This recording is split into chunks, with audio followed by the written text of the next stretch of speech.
Assalamualaikum warahmatullahi wabarakatuh. Halo, nama saya Nur Afini Kunifatintan dengan NIM 200531100 Saya dari Prodi Ilmu Komunikasi.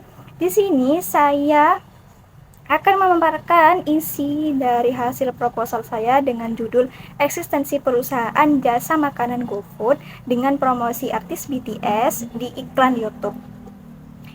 Latar belakang ini saya akan menyampaikan intinya saja, di mana promosi di YouTube saat ini sangat marak. Tidak hanya saat ini, dari sejak dulu juga sudah sangat booming jika kita melakukan iklan-iklan di YouTube. Mengapa? Karena diketahui masyarakat Indonesia adalah pengguna YouTube dengan uh, dengan uh, dengan banyak. Jadi tidak heran apabila jika iklan-iklan di YouTube itu mendapatkan banyak sekali perhatian dari masyarakat.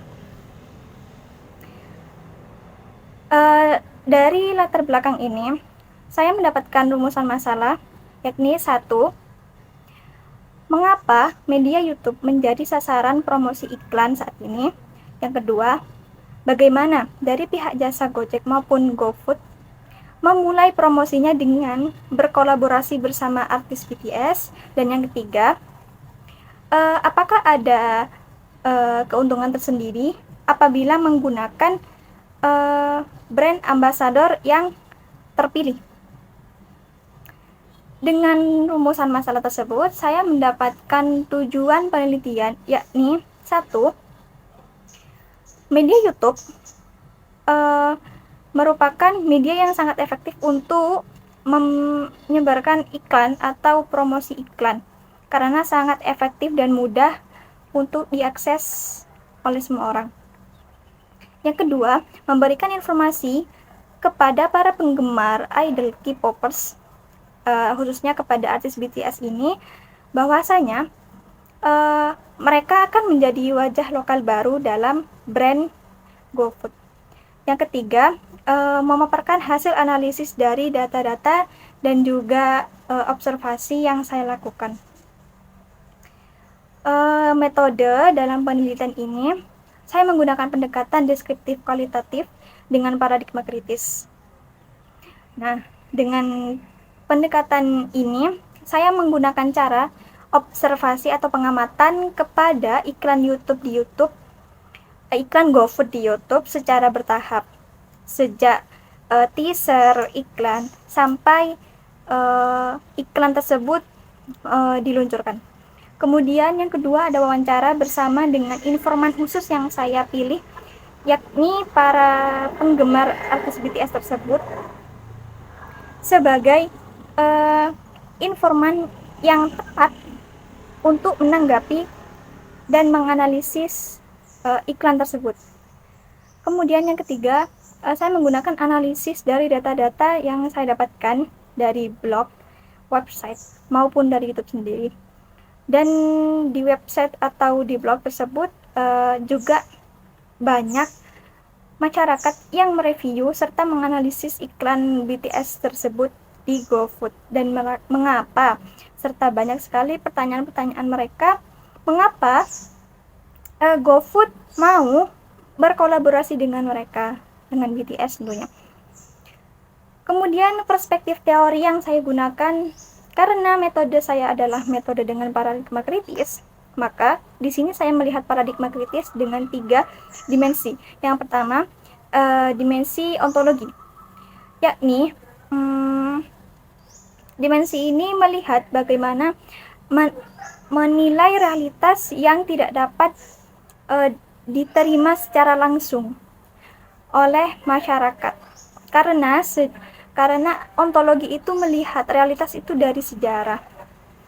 Kemudian ada epistemologis, di mana paradigma kritis itu bersifat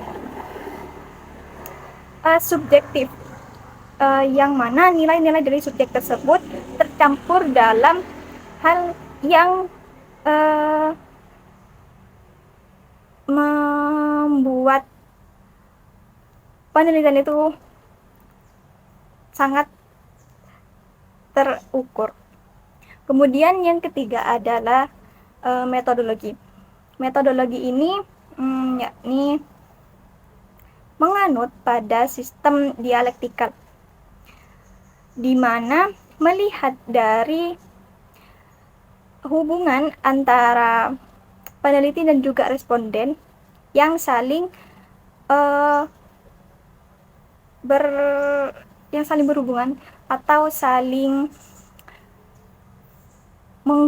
bermanfaat satu sama lain. Kemudian memasuki hasil dan pembahasan saya. Di sini saya melihat dari yang pertama, analisis dari segi promosi. Promosi dari tahun ke tahun itu sudah ada, yakni promosi jadul atau zaman dahulu itu biasanya dilakukan pada banner, poster, brosur, atau majalah, dan juga pada koran. Kemudian dengan berkembangnya teknologi seperti zaman sekarang, promosi iklan sudah menyebar luas di media sosial dan media online, seperti koran online, terus majalah online, dan media sosial Instagram maupun YouTube seperti penelitian saya saat ini. Untuk promosi tersendiri itu pada media YouTube ini sudah memiliki banyak peningkatan secara turun-temurun atau secara bertahap. Mengapa? Karena memang di Indonesia sendiri pengguna YouTube itu sangat banyak, sehingga minat dan ketertarikan saat mempromosikan iklan di YouTube itu mendapatkan banyak keuntungan dan juga perhatian lebih. Dimana ketika satu brand mempromosikan iklannya, mereka pasti punya ciri khas tersendiri dalam mempromosikan atau menampilkan tayangan iklan tersebut. Yang kedua, itu analisis iklan GoFood itu sendiri dalam YouTube. Nah, di sini saya akan menjelaskan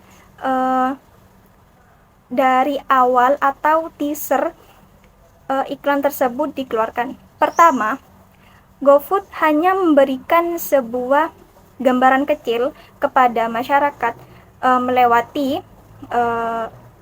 Instagram GoFood atau aplikasi GoFood atau juga YouTube dan juga platform lain, di mana menampilkan cuplikan gambar siluet ketujuh member dari artis tersebut, dan penggemar maupun masyarakat diminta untuk menebak siapa member tersebut.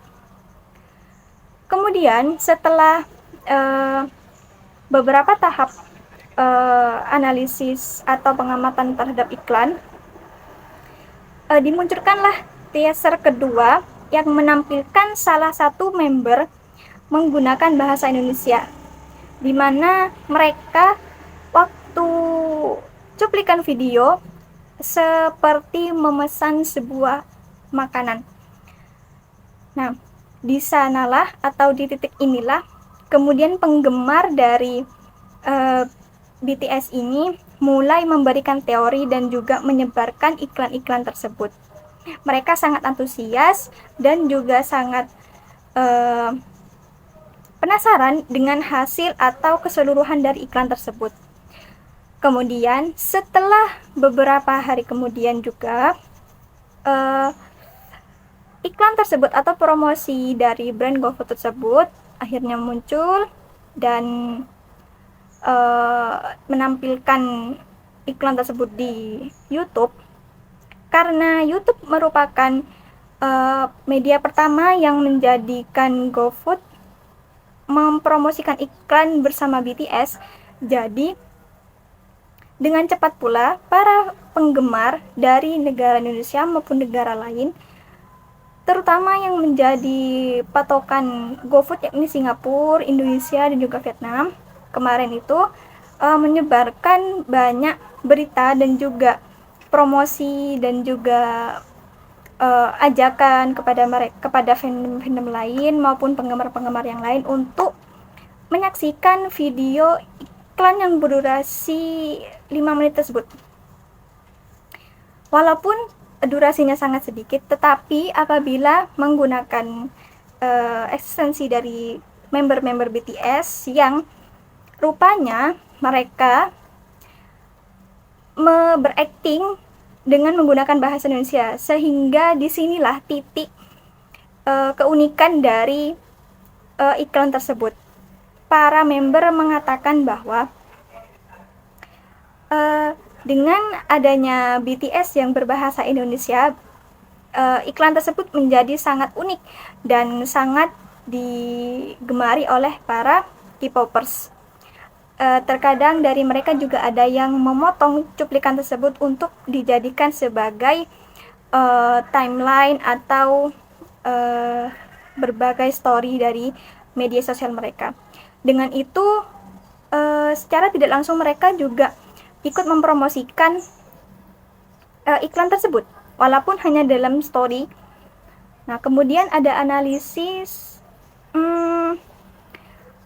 mengapa menggunakan atau berkolaborasi dengan artis Korea Selatan.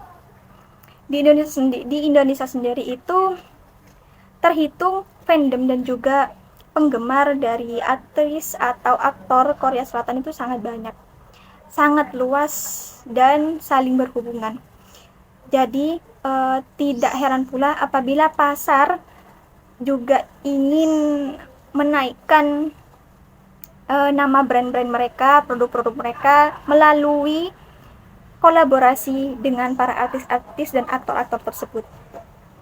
Nah, di sini GoFood memaparkan mengapa menggunakan BTS, karena melihat dari e-commerce yakni Tokopedia kemarin yang juga melakukan kolaborasi atau menjadikan duta merek BTS sebagai brand ambassador mereka, ternyata Tokopedia itu mendapatkan banyak sekali antusiasme dan juga kunjungan terhadap platform mereka, platform e-commerce mereka, dan tentunya juga mendapatkan banyak sekali feedback terhadap antusiasme penggemar. Karena selain itu mereka dalam Tokopedia juga memberikan hadiah-hadiah dengan adanya quest-quest atau misi-misi kepada para penggemar, yang hadiahnya itu adalah merchandise oleh BTS. Nah, di Tokopedia itu seperti memberikan gambaran kepada jasa Gojek dan GoFood untuk mencoba atau memiliki strategi berkolaborasi dengan para member BTS. Oleh karena itu, di akhir iklan GoFood tersebut, mereka juga menampilkan sebuah quest atau mission yang bisa masyarakat ikuti selama iklan tersebut ada di GoFood. Mereka bisa mendapatkan merchandise berupa album dari BTS atau postcard BTS para member-member. Nah, kemudian yang terakhir adalah analisis dari segi e-commerce yang juga berkolaborasi dengan para artis Korea Selatan. Nah, di sini terdapat kelebihan dan kekurangan dari e-commerce ini. Yang pertama saya lihat dari penelitian saya, yakni Tokopedia yang berkolaborasi dengan BTS. Dari hasil kolaborasi tersebut, selama beberapa hari, mereka memang mendapatkan feedback yang sangat banyak. Kemudian tidak hanya BTS saja yang mereka undang, mereka juga mengundang ENHYPEN dan juga aespa untuk berkolaborasi setelah member-member BTS. Kemudian dilanjutkan dengan Shopee, dan kemudian juga ada Lazada. Dari demikian, dari analisis ini saya menganalisis bahwasanya para e-commerce ini secara tidak langsung seperti berlomba-lomba atau memeringkatkan para member BTS dengan ketenaran mereka. Baik, itu saja dari saya. Mohon maaf atas kekurangan atau salah kata. Wassalamualaikum warahmatullahi wabarakatuh.